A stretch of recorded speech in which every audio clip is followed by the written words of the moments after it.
You're listening to the Smash Bros. Cast, episode 35. I'm your host, N64 Josh, player 2, and my sparring partner is NightCrawlr. What's up, dude? Hey, we're doing it live. We are doing this thing live. Guys, I can't believe, I'm so hyped. I'm so hyped. The Smash hype train is going strong. But before we get into it, if you want to get yourself a free book from Audible, go to audibletrial.com/SBC. Pick up something awesome like Ready Player One or Super Mario: How Nintendo Conquered America. That's audibletrial.com/SBC. The chair I'm sitting in is from OPSeat. You go to n64josh.com/OPSeat. You automatically save $10 at checkout. Check out these chairs. They're awesome. That's n64josh.com/OPSeat. Lastly, I have a Patreon. If you want to get yourself an extra podcast for just $1 a month, go to patreon.com/n64josh. With that, we're going to, before we get to the countdown, we have an announcement. We are going to be doing a Smash Bros tournament on Saturday, this coming, not tomorrow, but the 17th. So you'll have to take a break from Pokemon Let's Go Pikachu and Let's Go Eevee to come play a tournament. We're doing Wii U and 3DS, and the winner gets a copy of Smash Bros Ultimate for the Switch for each, So, I mean, I guess technically you could play both of them if you really wanted to try to win 2 copies. And there might even be a second place prize, but we're still just kind of work out these details as we go, no big deal.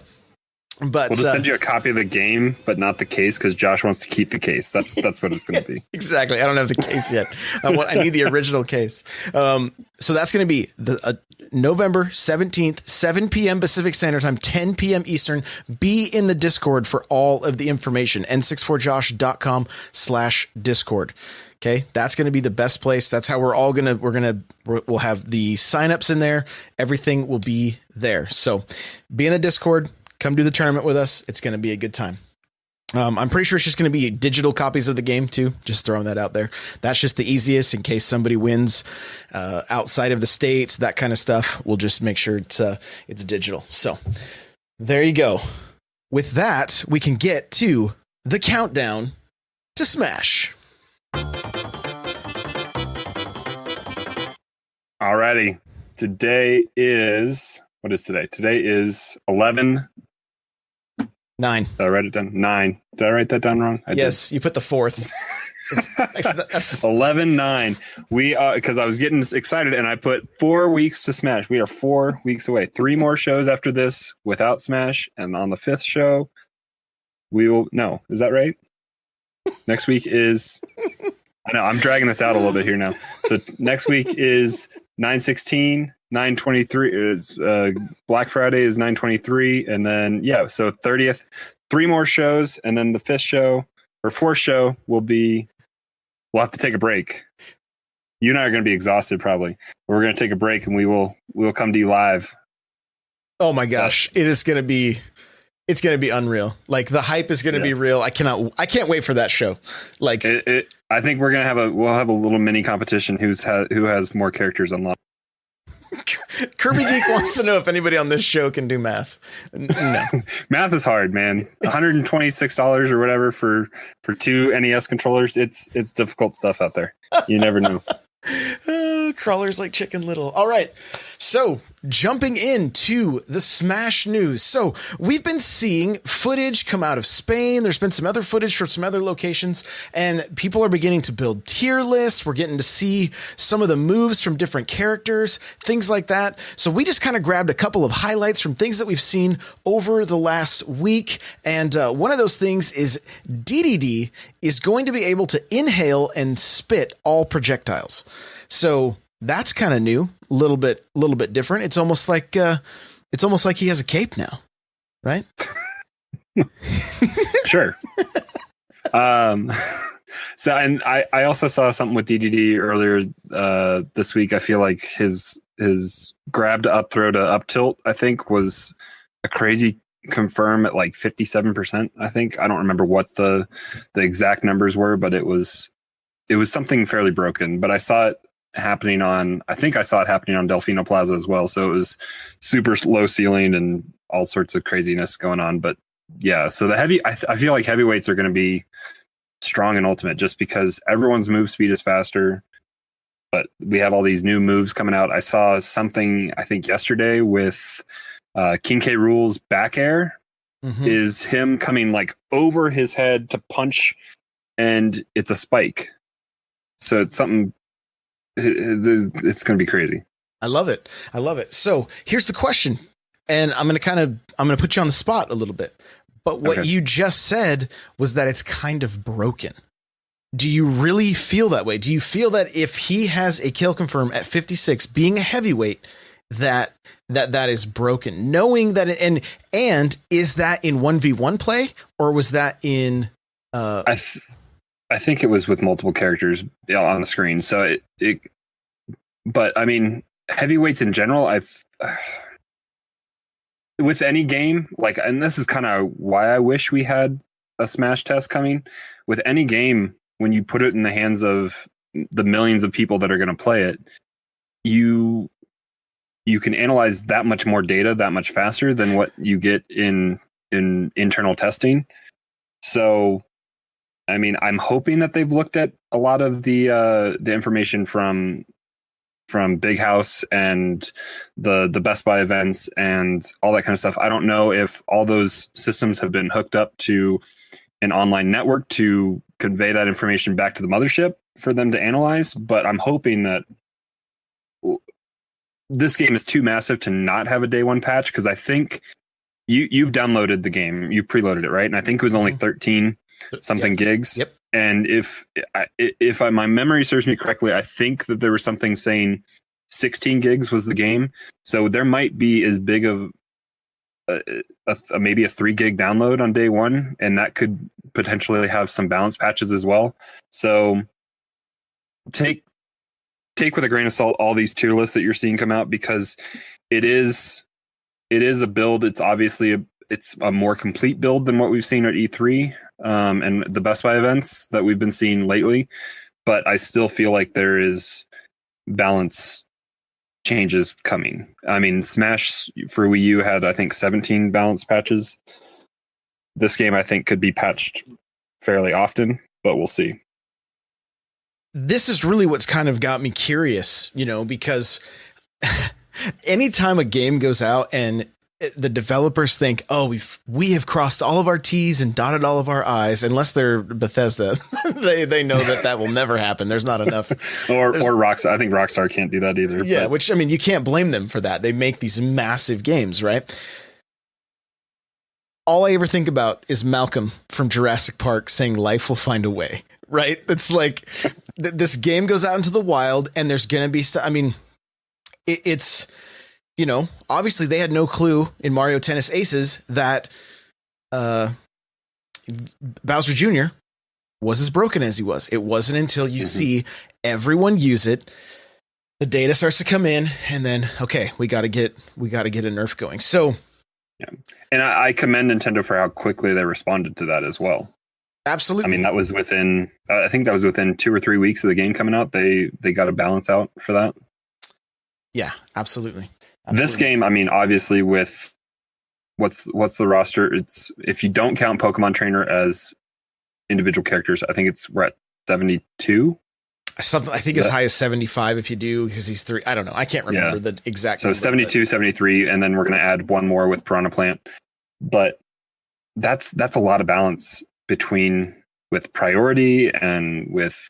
But I'm hoping if we're having these problems that we've kind of been seeing with the heavyweights, if that's what the true problem is, maybe because of their speed and because of their rage and because of their guarantee, like their true combos, then maybe we see some of that toned down with end move lag, or just to kind of reduce those true combos possibly. But so maybe it could be self-contained within a character, not having to balance it against the entire roster, because I feel like trying to balance against the entire roster when you start messing with priority or something like that, and hopefully that's pretty well established. I think it's going to be in a good place, but like Mr. Cool Red Luigi saying, this game is going to have a ton of patches. I'm in complete agreement. Like it's got a long road ahead of it. And, that's going to be, we're going to actually, in our talking points, we're going to talk about picking a main, and this is going to be a factor in this. So we'll dig into it a little bit more. Moving through the news, there is going to be holiday Smash events coming to a town near you. So we have a handful of areas. I'm going to just read them off real quick. We do have a link in the show notes, n64josh.com/SBC35. So you can check them out. It's also on smashbros.com, smashbros.nintendo.com if you want to be able to check it out. But, Glendale, Arizona, Torrance, California, Santa Clara, California, Orlando, Florida, Buford, Georgia, Schaumburg, I guess, Illinois, Bloomington, Minnesota, Elmhurst, New York,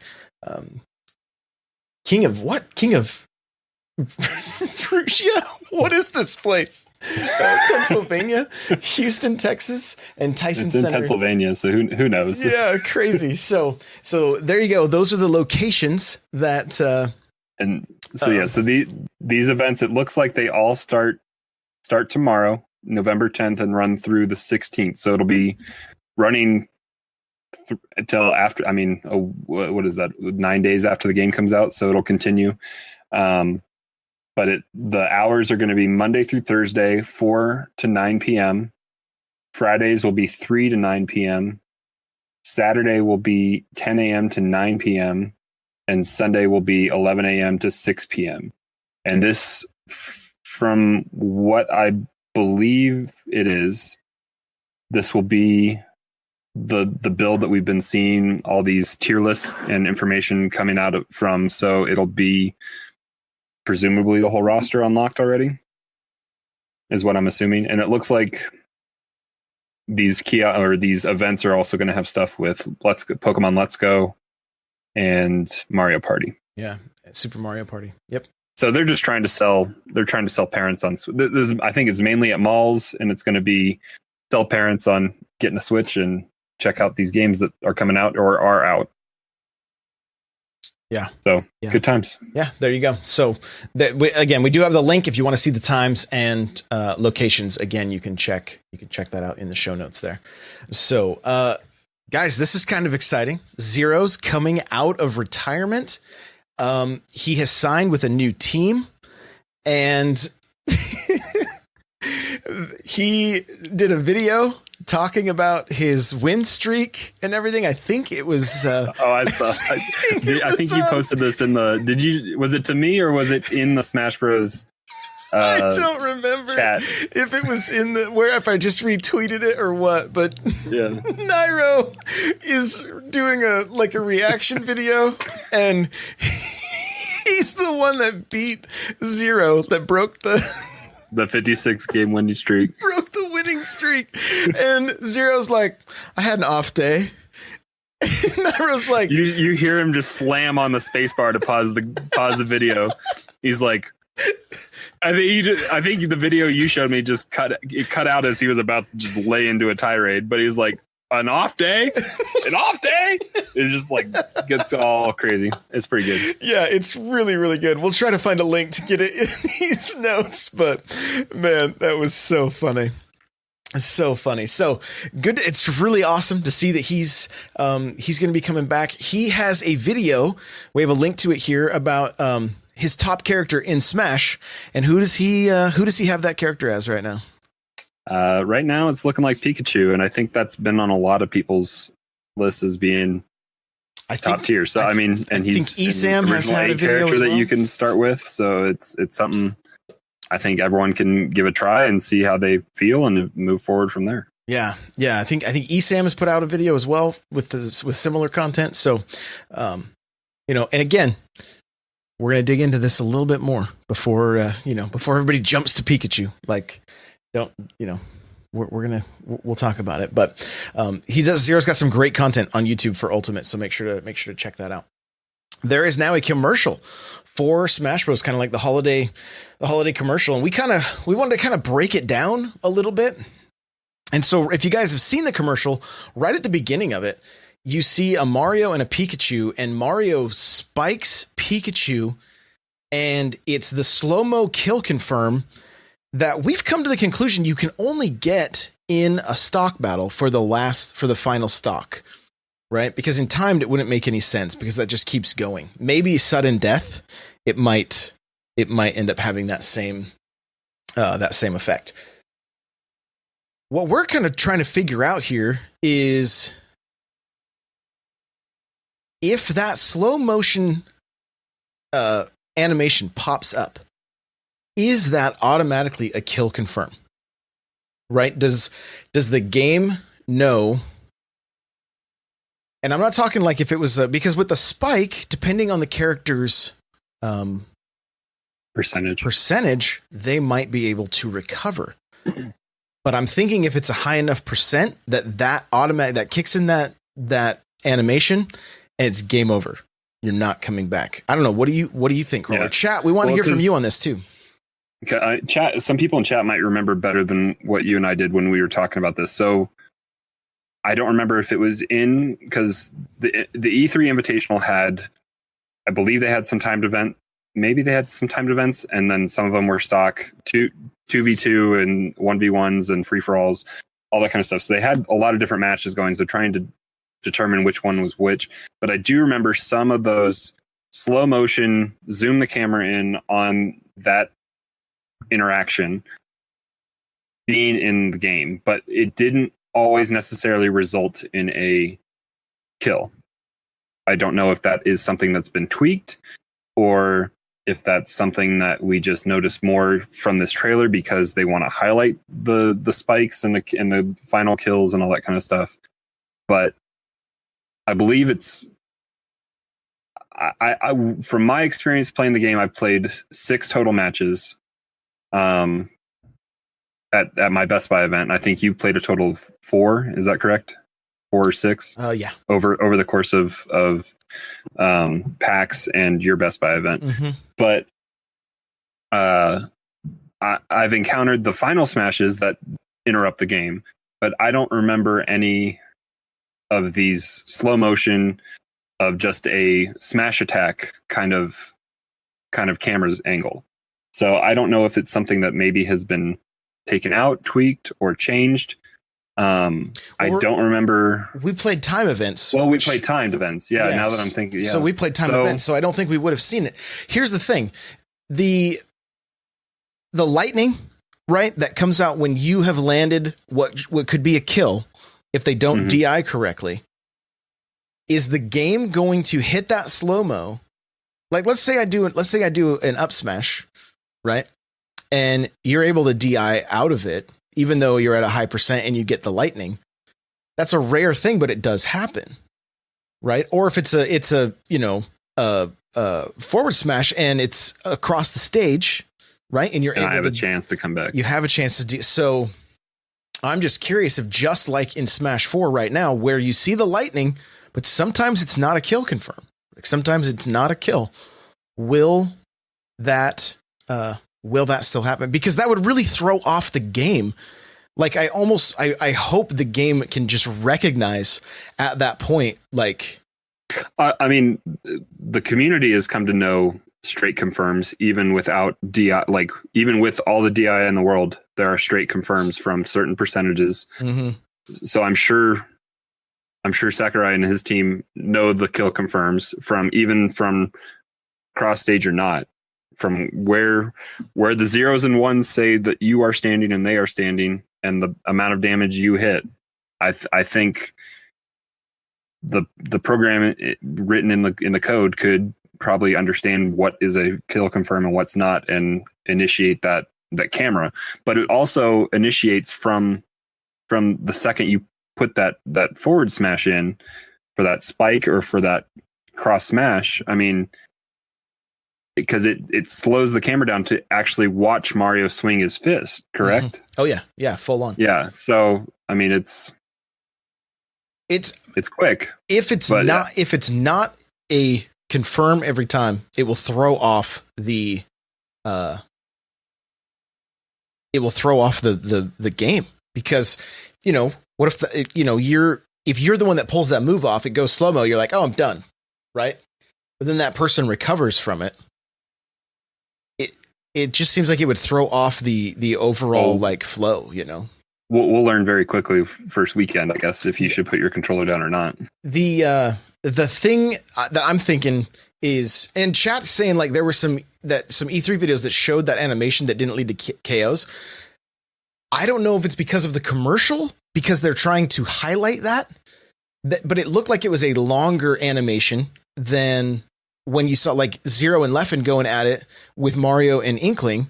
And when he upbeat him for the kill, you know, I need to just watch it again to really see. But my gut feeling is that's not going to trigger if you're at like 24% and I spike you and you're down just far enough that you can still hit your jump and then you're up B, but it's not enough to grab the stage. I don't think we're going to see that animation kick in. No. I think if you're at like, you know, 50 or 60 and I spike you, I think that's when you're hitting blast zone. Yeah, that animation is going to kick in at that point. So that's kind of, but it's just a little curious, like, you know, because we see the lightning right now in 4, and it's not always a kill. Yeah, but then there's also the other things like a KO punch from Little Mac to Corrin's counter at 40%. It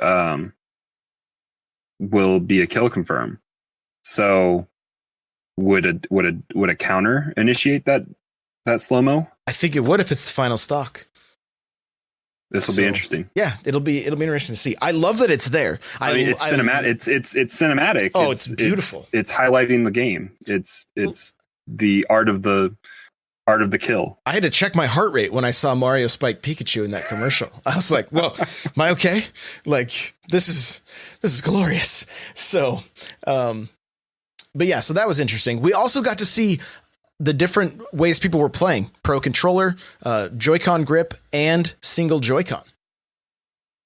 Yep. So, you know, it can no surprise. I mean, I think we were all anticipating those options, especially with 8-man Smash being, we all aren't Daddy Warbucks with our 8 Pro controllers like Nintendo was in their treehouse. Yeah. That's just a small price to pay to be able to do 8-man Smash Pro controllers. Yikes. I mean, I have enough Joy-Cons to do. Yeah. I mean, with my Pro controllers and GameCube controllers and all that kind of stuff, I have enough controllers to play almost probably 10-man Smash, but it'll be good. Yeah, prepare for hand cramps if you're playing with single Joy-Con. Plumber, I'm looking at you. Give it to the kids. So, how to taunt with a Joy-Con? You may not be able to. Shake it. I don't know. Yeah, right. So, let's see here. Because it wasn't with the Wiimote had it had a D-pad though. I'm wondering if you can, because you can probably play. I'm wondering if you'll be able to configure 2 Joy-Cons, split Joy-Con configuration. I wonder if you'll be able to play it just like Wiimote and Nunchuck. I wonder. I'm kind of thinking that's a possibility, but we'll have to wait and see. Because that would be, I know there's not a lot of people that play that way, so maybe they won't, but there is the possibility. It's always there. So the last thing was battlefield stages. And this is where I felt like we need to get to the bottom of this question, because I had this question going into from the moment I heard it at E3. We know we have the normal stage, Omega stage, and battlefield stage. And I wanted to know what that meant exactly. And so we've done some research, and I'm hoping that we are correct in what we found. So I'm just going to throw that out there. But, you know, when I asked Crawlr, information's from the internet. So yeah, exactly. You never know. It's from the internet. So, but when I asked Crawlr, I'm like, what does this mean? And he said, oh, it's, Omega means no plats and battlefield means 3 plats. And I was like, okay, fine. But what does that mean for the stage itself? Because right now you can play Duck Hunt, Omega stage, and you still have the walls that go all the way down, right? Yep. Battlefield, from what we've gathered, is everything. This is from the Smash Bros. Wiki. And this is what they said. Sakurai said, the battlefield stages will all be identical stages except for music and aesthetics. So that means you're going to get, you're going to get what we're assuming is the upside down trapezoid. So it looks just like the battlefield stage plus the 3 platforms. And I mean, going into this, we were questioning whether or not blast zones and ceilings would be standard or if they would be adhering to how the stage plays in its regular formation. And based on this information from the wiki, we are to assume that they all play presumably the same as regular battlefield in just like the regular battlefield stage that you can select. Everything would just change aesthetics and music, and it would play exactly like that. So blast zones would be same distance, ceiling would be same distance, all that kind of stuff. And the stage would morph to be the same, because we've seen different size inverted trapezoids for the stages. Because we just did a quick check on what like Omega stage trapezoid looked like for the Mario Kart 8 track stage in Wii U, and it's different than what the stage looks like in regular formation, where it's just a flat platform. Mm-hmm. It does become a small trapezoid. It's not as large as Battlefield's regular trapezoid, but it is a trapezoid. So it has that slope to push you up for those up B recoveries. If you do it at the right spot, it slides you up into that ledge grab. So that's what the main thing we were kind of looking for. Well, so my understanding for this would be like for like a tournament, if you want to select Battlefield, it can be anything, and it can change how tournaments aesthetically look, because it got stale. And I think a lot of people complained about watching Smash competitions was Smashville, Town and City, Battlefield, Lilat, all that kind of stuff. Now it can showcase the artwork that is in this game, which is a ton, and it's all beautiful. Well, it's what it's going to, and so people that there may be some people that don't know, that don't follow tournaments, that kind of stuff. There was 5 stages that were allowed in competition, and 2 of those stages were Animal Crossing, so they almost looked identical, but one has a lower ceiling than the other. And so when it came to like which stage would get banned, that kind of stuff, you weren't looking at much variety. Now, with all of these different Battlefield configurations, every stage is potentially on the list. Now, that being said, because they don't want it to just be, oh, let's just do Battlefield on every stage, because that itself would also be a little bit boring in time. Now you can look at a stage like Smashville versus Town and City. One has the lower ceiling. So now how many different stages are going to be built like that, where they have the that trapezoid, but their platforms are different? So, and then we also have the option, if ceilings and blast zones aren't broken, but there's a stage hazard that's annoying or potentially harming to competitive play, then the regular formation, if it has interesting platforms, not Delfino Plaza, because that's obviously broken with where the platform sits.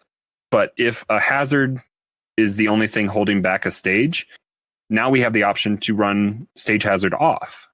Correct. So that opens up, so it doesn't always have to be Omega or Battlefield. It can be some of those different stage configurations.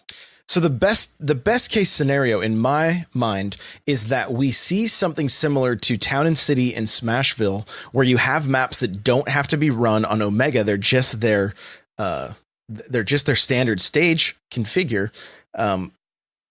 We see more stages like that, but then we also can have any of these battlefields. So it gives the potential for massive amounts of stage for competition, which I think is great, because it's good, but it's also a double-edged sword, because we don't want stage striking to take a majority of tournament play, especially when it's being broadcast.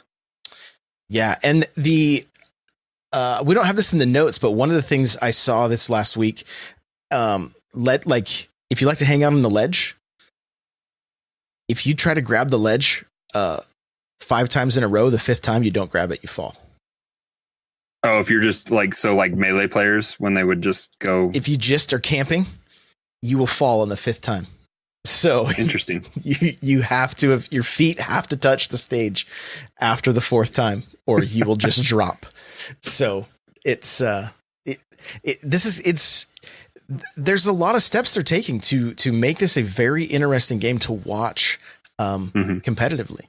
And I know it's going to take time, but I think as the game matures and we get a good understanding of where blast zones are and things like that.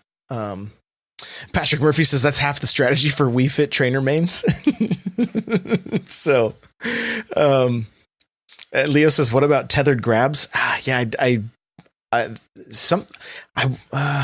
don't remember what they said about that. I know you still snap to the ledge though after your tether pulls you in. Yeah, I just don't know that you will grab. If you tried to do that like 5 times, I think you'd still drop. I think your feet have to touch the stage, I think is what it said. So, and I can't remember where I saw that, if it was on Reddit or what. I'm trying to spend a lot of time taking in all this information, and sometimes I forget to save the link. But before we keep moving past this commercial, I know we were talking about controller options, and we didn't get this in our notes yet, but I wanted to touch on it. Something that came out. It was this week that it got announced, right? The 8-bit do. Was that this week that it was announced? I believe it was. Yep. So 8-bit do has a new controller option for it's mainly for GameCube. It's stylized off the GameCube colors, and it's called the 8-bit do Gbros wireless adapter, and so it's a large pill shaped device that is, I believe it's going to run wirelessly, but it does come with a cord. I don't know if we're going to be able to charge it that way. It does, in the description, it does talk about taking 2 AA batteries. But on one side has a port for a GameCube controller, and then on the other side it has the messed up USB. I don't know what style USB it is, but whatever style the game, the Wii Wiimotes and nunchucks and all that kind of stuff, those controllers, so the Wii Pro controllers that plugged into the Wiimotes, and then also the classic controllers, so that come with the SNES Classic and the NES Classic. So there's a port on one side for GameCube and a port on the other for that USB style control for all those different controllers that work off that. And presumably, so this is showcased as being a ideal for tabletop with your Switch, to have your GameCube controller, the one that you already have, utilizing that. So it's something that I pre-ordered this morning, and I'm excited to use that more so in comparison than like what Power A is putting out with a wireless GameCube modeled controller. Because in this instance, you'll get to use the actual GameCube controller that you have and you're comfortable with. This adapter also comes with buttons on it that you're, I think, able to hit home and capture as well. So you can have that option.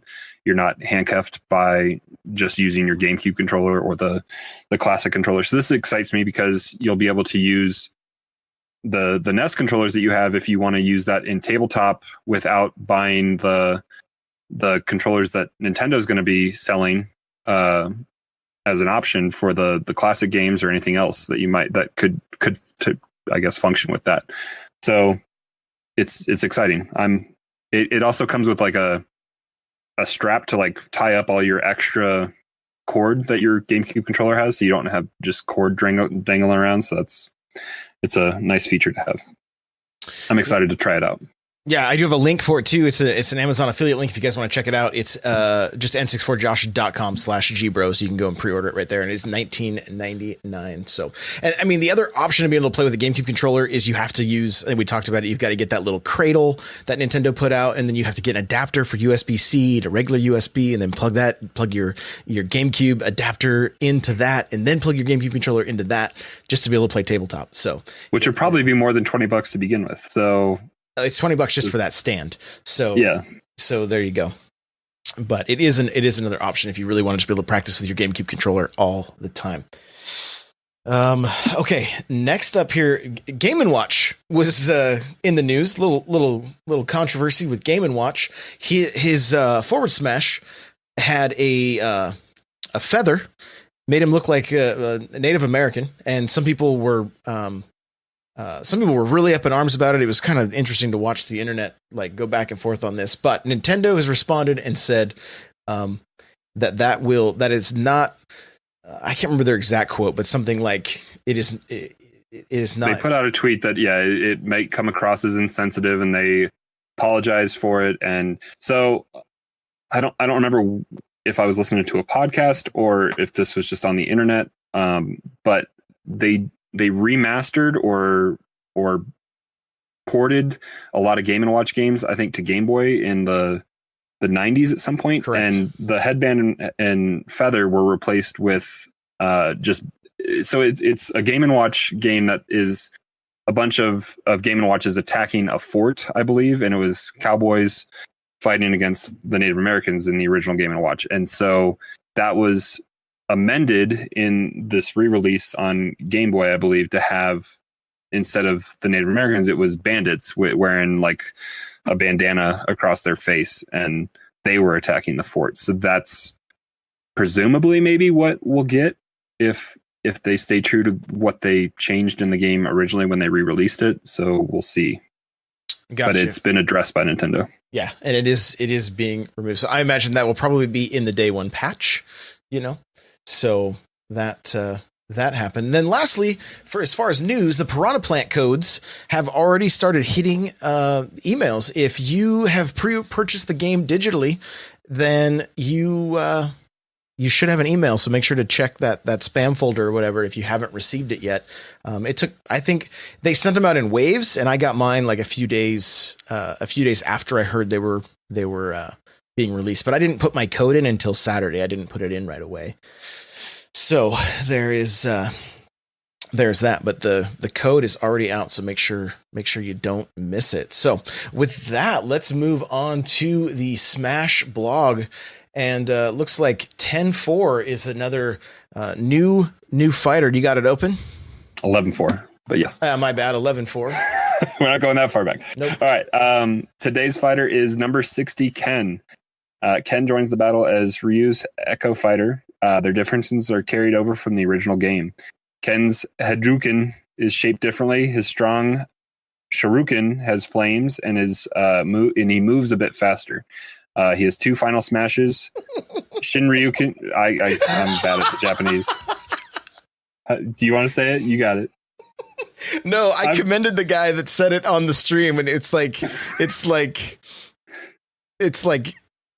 just say it really fast. You always have to go like this. Kayuku or something like that. I don't know.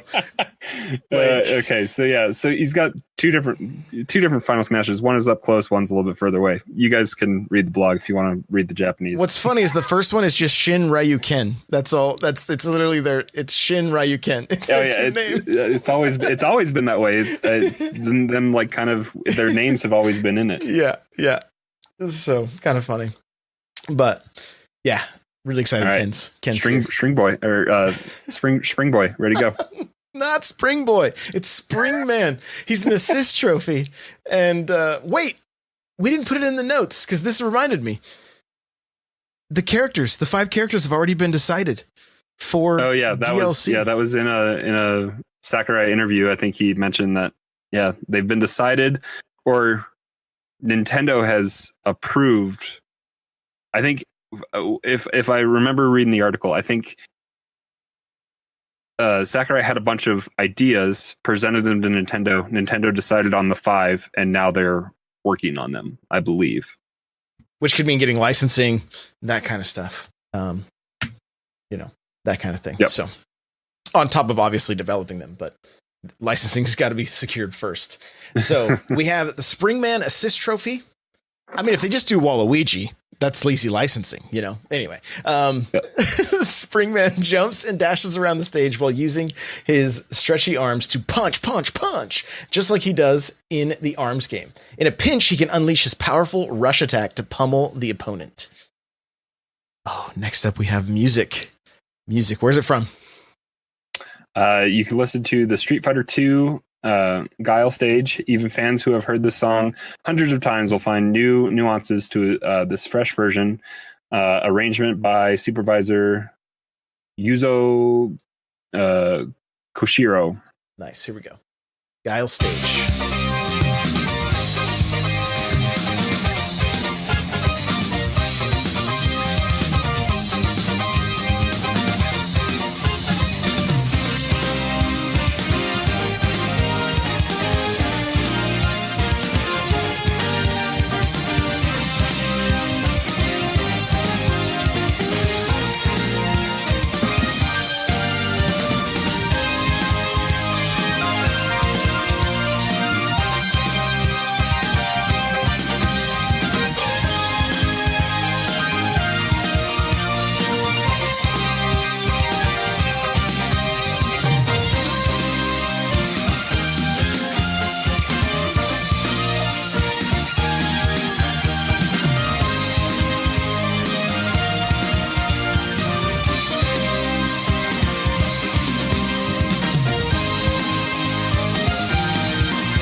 Oh my gosh. Crawlr, you were not wrong. You're like, oh man, you like I had to censor myself right at the beginning because I saw what the music was and I wanted to listen to it because I don't ever get to hear I get to hear bits and pieces through Josh's Discord as he's playing it, so I never get to hear it all.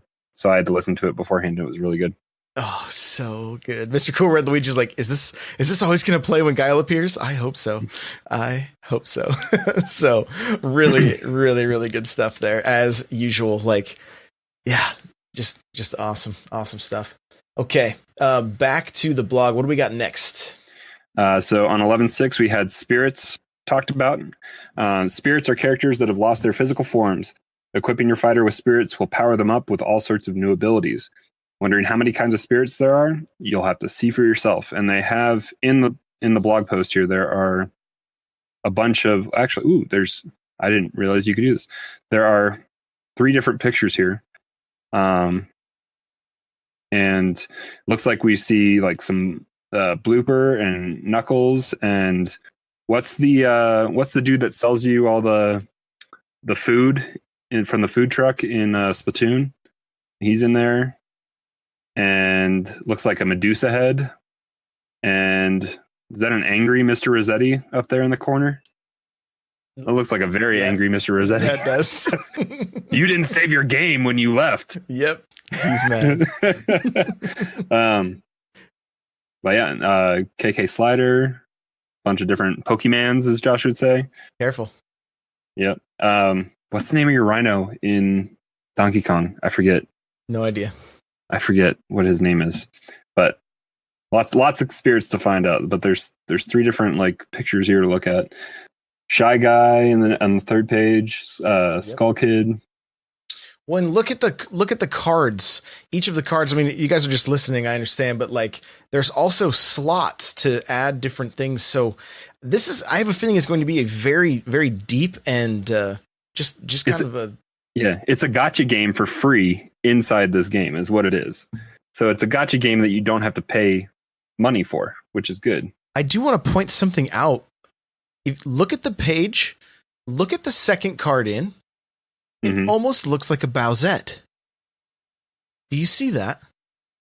It's Peach with a black or at least a dark dress. Do you see what I'm talking about? Down there on the bottom of the second page? My bad. The second column on the 3rd picture. So again, guys, this is on the Smash Bros blog. But are you seeing that? It looks a little bit like Bowsette to me. Oh. Yeah. I mean, it's like an evil Peach. She's got the crown on. She's got something up behind her a little bit too. Yeah, it's interesting. I don't know. That might be something out of It's probably from another game that I'm just not familiar with. I haven't played a ton of the Paper Mario games. That could be a Paper Mario something. It probably is, but pretty funny that that's the one that it resembles it a little bit. Yeah. So okay, next up we have fighter number 40, Olimar, Captain Olimar. I don't even remember how to say his name. You skipped over an additional spirits. Oh, I went too far. My bad. I'll let you take it. Yeah, more spirit battles from 11.6. Spirit battles have various conditions that may remind you of the character you're battling. If you manage to win one of these matches, you'll get a chance to capture the spirit for yourself. So again, like crazy how much there's going to be to do in this game. If you're not like, for us, we're going to turn the game on. We're going to play competitively, like immediately. Like that's, and then we're going to jump into some items matches and play, 4-player, just party mode and have some fun as well. But I have very little desire to play the spirit mode whatsoever. Where are you at with this? I'm intrigued by it, but yeah, I don't know. The word of, or what's it called? World of Light, or is that what the other single player is called? World of Light. I think that intrigues me a little bit more, but even still, like that's not why I play Smash. Yeah, correct. Okay, so now we have Olimar. I'll let you take it. Captain Olimar battles by issuing commands to various types of Pikmin under his control. Pikmin come in different colors that correspond to different abilities. Olimar's alternate appearance lets you play as Alf. Right on. This is interesting. I never saw this coming at all. Yuri Kozuka's assist trophy. Kozukata, sorry, my bad. Yuri Kozukata, assist trophy. The protagonist of Fatal Frame Maiden of Black Water game is now an assist trophy. If she gets you with her camera obscura, you'll be paralyzed for a short time, so watch out. So, Fatal Frame is the series has been around for a while. I'm not positive if we got that game in the States for if we did, it was download only on the Wii U. And that wasn't it ported to Switch? Again on eShop, because I think I remember when Halloween talk was coming around of people wanting to play scary games. I might be wrong, but I don't know. No ports to the Switch yet, is Kirby saying. Okay. She's saying it was download only for the Wii U. Because I remember kind of wanting to play it, but I was like, I want a physical copy of it. So, and again, we have another spirits update from 11.8. It says there are two kinds of spirits. Primary spirits boost the physical abilities of the fighter you equip them to, while support spirits provide special skills. Try out different combinations to power up your fighters. So again, and we see pictures of different characters from many different games and series. Like some of them I don't even recognize. Oh yeah, I don't recognize some of these. Yeah, there's so many of them. So is that a Zelda chest with legs on the second page? Top column, second row. That's and a halo above it. I don't know. That's bizarre. And then what's Mario got going on there? That's from Galaxy. That's when it's one of his suits from Galaxy where he can. Okay. He's like a rock. He turns into a rock or whatever. He can roll around and stuff. So. They are digging deep into video game history, lore, all sorts of stuff with these spirits. If you go to the next page, you can see it's a physical attack, Rock Mario. Yep. So, yeah, it's pretty crazy. I hope there's literally, hours and hours of fun for people with spirits. I think it's great that it's there and that it's so in depth. So with that, let's move on to our talking points. So first up, we know that there is going to be paid DLC, 5 characters, $24.99. You can buy the fighter pack, and we know that they're going to be brand new characters, not Echo Fighters. I'm kind of thinking that we may see some free Echoes come out throughout this. The way Nintendo has been supporting games like Aces and Splatoon, I would not be surprised whatsoever if Echo Fighters, because if you think about it, you take Ken and Ryu, there's not that much they have to do to Ken to get him in the game, right? So you take a character like Little Mac, who you could throw in a King Hippo or Piston Honda or Glass Joe even, like some Bald Bull, some of the other boxers that are there.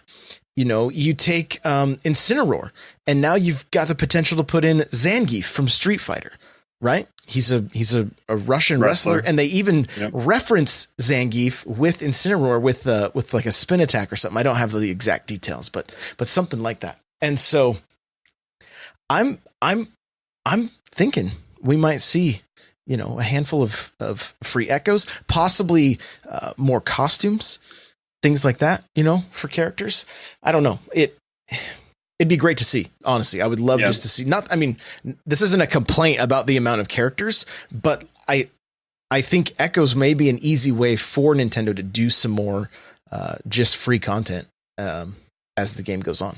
Yeah, and if we think that the fighter packs are going to take us like a whole year down the road, with the potential of Piranha Plant in February, and then maybe a month off, and then another fighter, and then a month off, and another fighter. That puts us at a year.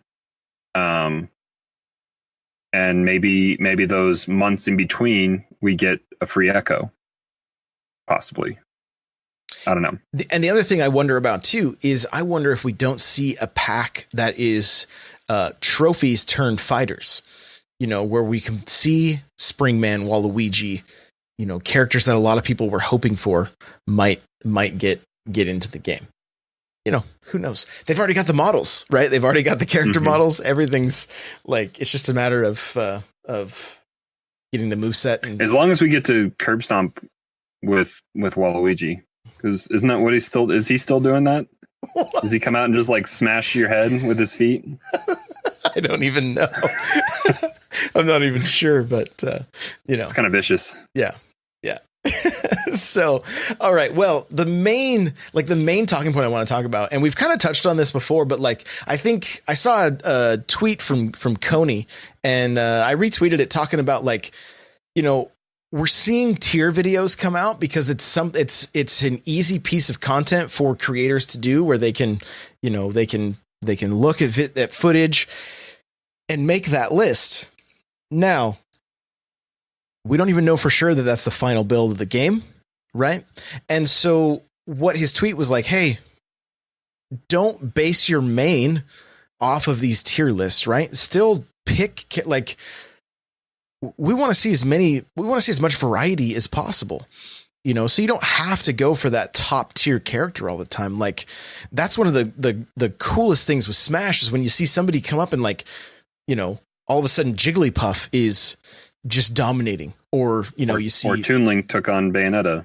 Yeah, or Peach, like, it's really, really cool to see characters that aren't top tier all of a sudden showing up in competitions at, high level and taking higher spots as the game progresses. So, when you're choosing your main, I typically would just start with who are your favorite characters in the game, right? Who are some of your favorite characters? For me, Mario, Bayonetta, I love Punch Out. So Little Mac, I love Street Fighter, right? So Ryu, Ken, that kind of stuff. That's where I'm going to start. Is I'm going to go with some of my favorite characters. If none of those characters really resonate with me, well, then I'm going to just start playing other characters until somebody fits my style, right? I love the Zelda series, so I played Link. That's who I've used to play in the past. The Star Fox series is great. So, there's such a massive variety here. Like, it doesn't have to be based on who's the best. Like, maybe it needs to be based on who you're going to have the most fun with. And it doesn't mean that you can't play some of those other characters too, right? It's not like you're going to be stuck with one main. Like, I plan on having a handful of characters that I know very well. Right now with Wii U, I mainly just play Mario because I wanted to at least get one character down that I can move into Ultimate with. So I don't know, when you were choosing your main, what were some of the factors? Well, I had played for the longest time, just, very casually, and I played Shulk a little bit, but that was also before I had bought any of the DLC. I'd also played a little bit of Falcon. But when the DLC came out, I did want to try them, and Bayonetta was easy to pick up, but I think that's almost true for everybody when it comes to Bayonetta, just because of how she plays. Mr. Cool Red Luigi says, instead, find the most broken character and spam their broken move. But when you and I started playing a little bit more, I feel like I did try out more of those DLC characters just because I did have a small amount of time with them, but then also spending time just on the random, the question mark button, and just letting the game decide what I was trying out. And when I found Corrin, it was just something that I mean, I just felt comfortable with, and getting to learn those moves, I felt even more comfortable. I still enjoy trying to jump on random, and I think that can improve your overall gameplay exponentially, just because you can understand how characters move and all that kind of stuff. So it helps you out once you have decided a main. But moving through that process, getting to experience as much as you can, especially go online, and if you're with somebody you're comfortable with and you get just destroyed by somebody, that could just be their skill with that character, or it could be an avenue for you to try out that character and maybe see how you play with them. And so sometimes when I get beat by somebody, maybe won't try to take on them with their character, just because you're probably going to get beat pretty bad again, especially if you're learning something. But hop offline, play against a partner, or just hop back into a free-for-all game, or even go back into a one-on-one and just try it out and see how you do. It's all about experimentation in my mind. Yeah, absolutely. Just try, play different characters until you have one that clicks, like Crawlr did. You just hit that random button. And like I said, my goal is to put enough time into this game that I can be fairly efficient with many characters. And the reason for that is not just to be good at those characters, but like Crawlr was saying, so that you understand how to counter those characters. You understand, what I can see in 4 Glory matches, that I play a lot of the similar characters. You see a lot of the same characters. And then this week, and this is going to kind of go into just progress for this week, I ran into somebody playing. It wasn't in 4 Glory. They joined my chat, and then we ended up playing against each other. But they were a Zero Suit Samus, which I hadn't seen a lot, and we had some great matches. Like, they were on a completely different level than me as far as their skill, but I was having a great time learning to play against that character, and when I saw Corrin come in on 4 Glory, and I was like, they were not very skilled. As I say, I happened to jump into your stream while that was happening, and I was like, ooh, this Corrin doesn't use their neutral air enough at all. No. And you having played me as much as you have, you're aware of the moveset that's available to them, even if they didn't quite understand it all.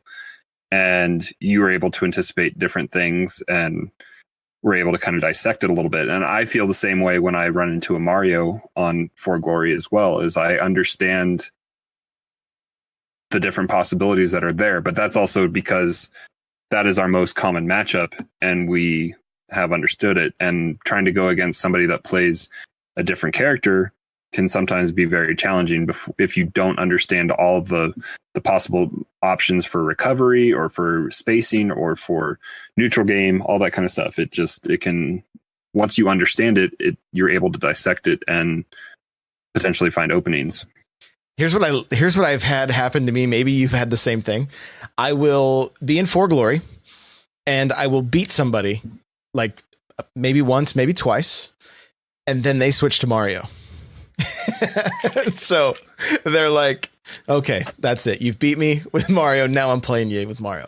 And I love those matchups because I can almost anticipate everything that's going to happen. Right. And then on top of that, I also watch what they do. That helps me improve my game.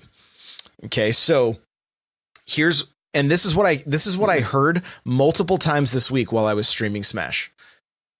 You're mixing things up way more than you ever have.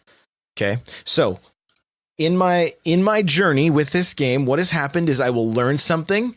I will overuse that thing, become predictable with it, and then start losing. And then I will learn something else, And I know that some people are watching me going, why are you doing the same thing over and over? Well, I'm trying to get the muscle memory down. I'm trying to get that move down. I know that I'm losing because I'm not mixing it up, but it's helping me to, it's just rinse and repeat, right? Last week, I was frustrated because I'm like, man, I have all this stuff, but it's not clicking. I took 2 days off this weekend. I didn't play Saturday or Sunday. I had family visiting. I played Diablo. You know, we just hung out. Diablo took over a little bit. Yeah, Diablo's taken over my life. But what happened when I came back Monday, it was like everything was fresh and I had a different mindset going into my games on Monday. And one of the things I've started doing to mix things up, this was like my pattern for percentage, okay, with Mario. 0%, get my grab, get my up tilts, you know, the 1,000-year up tilt. Which you've tried to get away from. Somewhat. I started putting it back in, though, for good reason. So 0%, down throw, up tilt, right? Then a little bit higher, grab, back throw, and then jump for fair, right? That was kind of... And then I played against somebody. They're like, man, you're doing the back throw so often that you're not even doing the down throw and getting your combo to get that percentage up. Right. And I was like, oh, good point. Okay. Then I played against some other Marios and I'm noticing, oh, they're throwing their up smash as part of a combo sometimes. I was never doing that. My smashes were always saved for after the percentages were way, were up higher that I could get a kill with them. But if you can have a true combo that incorporates a smash, then that's just getting you extra percentage. Exactly. Here's the other thing that's helped a lot with Mario anyway, and maybe it's true for other characters. How often in Smash do you go in for your, you've got your approach and then you might do a cross up or you end up behind him, but you're also facing the wrong direction and you spam your jab and you're punching the other way. You're back to back, right? Nobody's connecting. Well, in that situation now, when that happens, I'm immediately hitting my C stick the opposite direction and throwing that forward smash in the correct direction. If it's usually going to be enough that it's going to land, knock some percent, and push them back. So then I can reevaluate what my next move is going to be. Do I need to be, defensive? Am I going to have to throw a cape at a projectile? What am I going to do? Yeah, because you're running tilt controls now, right? No, I still run the same way. You still have smash stick? Yep. I still have my smash stick. So you're turning around and throwing a smash attack? I'm not turning around. I'm just hitting the stick, the smash attack, the direction of the opponent. So I don't have to hit the left thumbstick to turn around. The smash automatically turns me around and has me facing the right direction so that I can initiate that move. It's one of those things that I think will forever be the struggle with Smash is how to really set your controller up so it's best for your playstyle. I've basically the only major addition is I added the jump to the Z button for me so that I can do those jump cancels with the up smash. Leo is saying the fireball approach, thumbs up. Yeah, I've been using fireballs a lot, trying to, get moves set up on that approach, like throwing fireballs that are I'm so close to when I land that if they shield, it's an automatic grab. If they don't, it's also a grab because they're in the animation of getting hit by the fireball. And the other thing I've noticed is just as I've played against certain characters more and more, I can see based on I never thought I would say this, but based on the amount of frames of their animation, I know when I can go in and get that grab and when it's not going to be safe. Right. And that is something that I'm super hyped about because that is allowing me to get in between an attack, get a throw and get a combo started, or at least do a decent amount of percent and then back out. And so it's just made this week a ton of fun. And you'll be able to kind of dissect that in Ultimate with the training dojo, kind of with how I think it almost has frame by frame breakdowns in that training room. Yeah. So you can kind of see those opportunities when they open up. But see, and so what I'm talking about specifically too is characters like Cloud. Cloud is one of those characters that I'm seeing that like, oh, I know if this animation is starting, or I know that if I throw this fireball, I can get in here. Or if this attack is being thrown, I can get in there in between, you know, this isn't every time. I don't want to sound like this is happening every time. It's not, but I'm starting to pick up on some of these moves or some of these animations that it's like, I can punish that at this second. Like if I'm late, I'm going to get punished for it for moving in. And if I'm early, I'm going to get punished for moving in. So, but and all of this is just happening from playing consistently and playing regularly. And, Jay Harley says we can be community punching bags. No, the point is that we all continue to progress together. That's really what the point of this is. I'm having so much fun. Do you know how many matches I lose against people in the community? I am a punching bag. And it's making me better. Like, yep. It's absolutely making me better. I love the matches against, you know, Leo and PK Ramy and Gabe and, you know, and Crawlr, everybody. Like, I'm loving these matches that I'm getting destroyed in because it's helping me learn. Leo's saying it's definitely more. He said, what did he say? It's definitely more frequent though. Don't count yourself out. Our matches were definitely getting closer because of it. Right. The longer I play against the same opponent, I'm starting to see patterns, right? I'm starting to see like what they're doing, what I can expect, how I can anticipate. The moment you start anticipating your opponent's moves, that's when you're winning the match. And it also becomes, because if you can be there with a smash attack when they come down, then or even, you know, even like with Leo, there's times that like if his boomerang's out, his next thing's going to be an arrow. Not all the time, but a lot of the time. So I'll throw a cape knowing that that arrow will go flying back. And then when that arrow hits, if I'm dashing in there, I can immediately get a grab and start chaining something together. So, and even watching the way they return to the stage and things like that. Like once you can really start anticipating stuff, which is why you want to mix it up and play against other opponents and stuff too, because you don't want to just get in the rut. But you start seeing I've seen other Toon Links that do the same thing. It's like a barrage of projectiles. And so, you know, it's like, oh, maybe everybody watched the same video that says do this and this, and then you know how you're going to be able to counter it. So a lot of it's just going to be putting that time in and be prepared to be the punching bag, because it's how you're going to get better, and just fight through the frustration, you know, because there's times that you want to win. But and then like Mr. Cool Red Luigi's like, that's why I've tried to be random. And I'm like, no, I need you to play your main. Like I need to have you at your best, because that's what I want to practice with, you know? So I don't know. How about for you this week? Anything jump out for you in your games? So, I mean, I did a few you and I played just a few matches, I think on Wednesday night. I played a few with Super Nintendo last night. I hopped in For Glory before we did the show here for a little bit.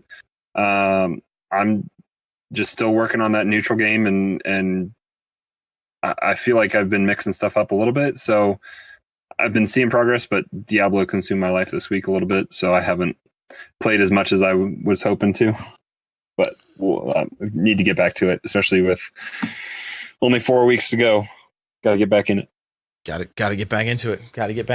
So, yeah, exciting stuff, guys. We're going to be, we're so close. We're so close to Ultimate. I can taste it, man. So, all right. Well, with that, Crawlr, where can people find you? You guys can find me hanging out in Josh's Discord, n64josh.com/Discord. Remember to stay tuned there for more details about the Smash tournament. And then also on Twitter, NightCrawlr724, NightCrawlr without the E. Same with Twitch, but I think my laptop doesn't like me anymore, and I need to get a new computer for streaming. So you can follow me on Twitch, but I might not be streaming as much as I would hope. Gotcha. Okay. Guys, the music you're hearing right now is the Metal Melee theme. You can check that out at n64josh.com/Metal Melee. audibletrial.com/SBC is where you can get yourself a free book from Audible and help support this show. Don't forget, on top of getting your free book. There's also Audible Originals, and you can get 2 of those each month with your subscription as well. So audibletrial.com/SBC. The chair I'm sitting in is from OP Seat. Go to n64josh.com/OP Seat to automatically save $10 at checkout. And I do have a Patreon, patreon.com/n64josh. For just $1, you get an extra podcast each month. And yeah, there you go. So you can check that out as well. You can follow me on Twitter, Instagram, Facebook, Snapchat, Farmers Only, all of it's N64Josh. This show is available on iTunes, Google Play, and YouTube, so if you want to watch the video after the fact, you can. We also do it live on twitch.tv/N64Josh at 2 p.m. Pacific Standard Time, so come hang out. If you got a second to rate and review on iTunes, we would greatly appreciate it. And the best thing you can do for us, if you want to, is share this show with your friends. So take a screenshot of your screen while you're listening, post it in your favorite Discord, Reddit, whatever, and you can help us out, help us spread the word. So thank you guys so much, and we'll see you in the next episode. Later.